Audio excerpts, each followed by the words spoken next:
Bismillahirrahmanirrahim. Assalamualaikum warahmatullahi wabarakatuh. Salam sejahtera. Yang berusaha Dr. Tuan TKSU, Ketua-Ketua Jabatan, Pegawai-Pegawai Kanan Kementerian dan Jabatan, seterusnya Wakil Kementerian KPWKM dan jabatan-jabatan serta agensi di bawahnya.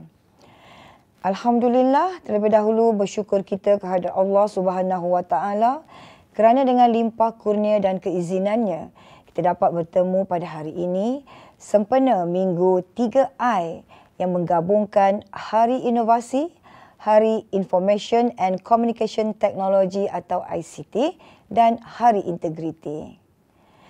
Pemilihan tema iaitu 3I mendepani norma baharu, membawa maksud yang amat signifikan. Huruf I bermaksud inovasi, ICT dan integriti, yang mana tanpa salah satu daripadanya, kemajuan sesebuah organisasi dan warganya akan terjejas. Apatah lagi dalam senario semasa apabila negara berhadapan dengan pandemik COVID-19 dan menuntut pengamalan norma baharu. Kesemua elemen ini perlu terus bergerak seiring bagi memastikan keberkesanan dan kecekapan dalam tadbir urus serta sistem penyampaian KPWKM tidak terjejas. Inovasi dalam tempoh pandemik ini telah menjadi penanda aras baru global dan sudah pasti menuntut kepada keupayaan penciptaan yang bukan sahaja bersifat baharu dan unik tetapi amat bermanfaat kepada semua serta memberi impak yang besar kepada perkembangan, kreativiti dan kemajuan KPWKM secara keseluruhannya. Inovasi dalam pendigitalan sektor awam amat membantu dan dimanfaatkan sepenuhnya dalam norma baharu. Di samping itu, penggunaan serta pemantauan sistem kehadiran serta sistem lain yang membolehkan tugas diselesaikan di rumah, membolehkan pegawai bekerja dari rumah atau singkatnya BDR dan masih mampu menyelesaikan tugas masing-masing. BDR juga adalah satu bentuk inovasi yang amat relevan dalam mengurangkan risiko penularan COVID-19 di tempat kerja. Kehadiran kepejabat adalah terhad kepada tugas-tugas yang memerlukan kehadiran dan keberadaan secara fizikal sahaja. Semasa BDR, pengendalian dokumen rasmi kerajaan maupun dokumen terperingkat perlulah dibuat dengan lebih berhati-hati.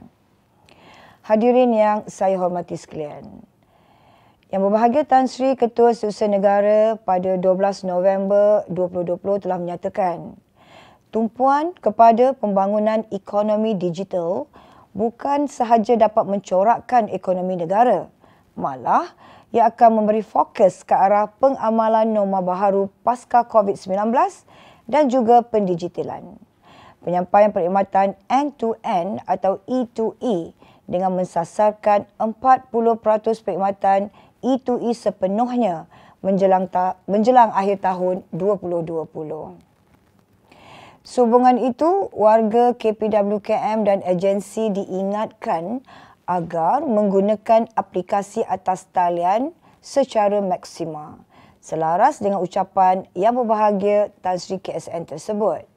Kita sendiri telah menyediakan perkhidmatan online sebanyak 68% daripada 88 perkhidmatan yang kita tawarkan, merangkumi kumpulan sasar iaitu rakyat dan juga kepada warga kementerian serta agensi sendiri. Perkhidmatan E2E membolehkan perkhidmatan kepada rakyat dipercepatkan dan mengurangkan perkhidmatan bersemuka bagi membendung wabak COVID-19 ini. Warga KPWKM perlu menggunakan medium berasaskan teknologi maklumat atau maya yang ditawarkan dalam pelaksanaan mesyuarat maupun bengkel atau latihan seminar dalam norma baharu ini.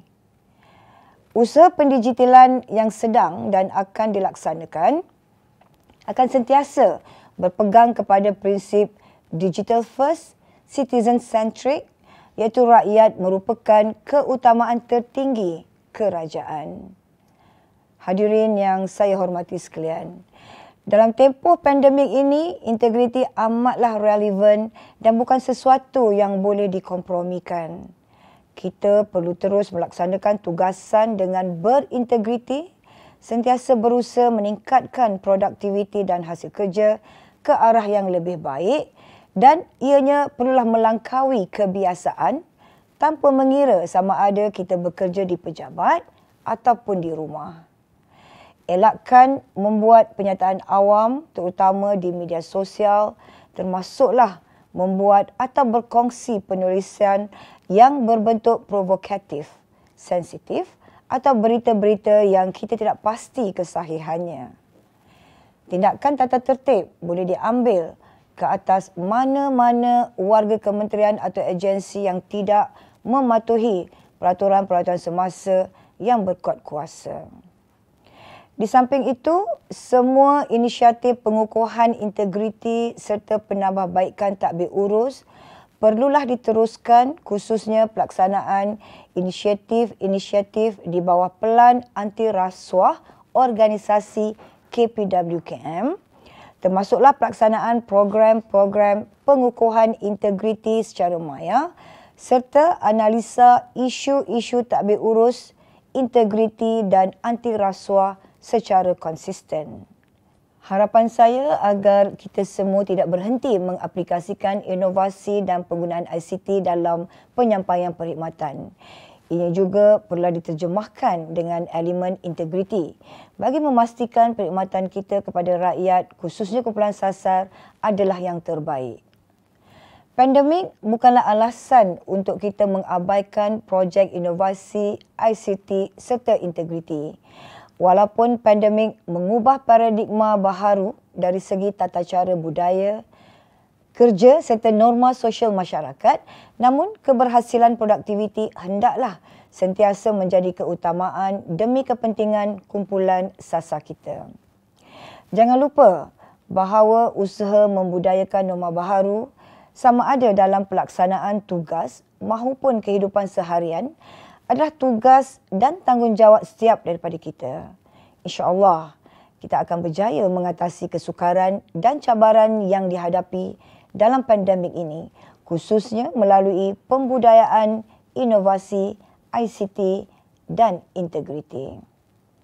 Saya juga ingin mengucapkan tahniah kepada bahagian khidmat pengurusan, bahagian pengurusan maklumat dan unit integriti di atas penganjuran Minggu 3I ini.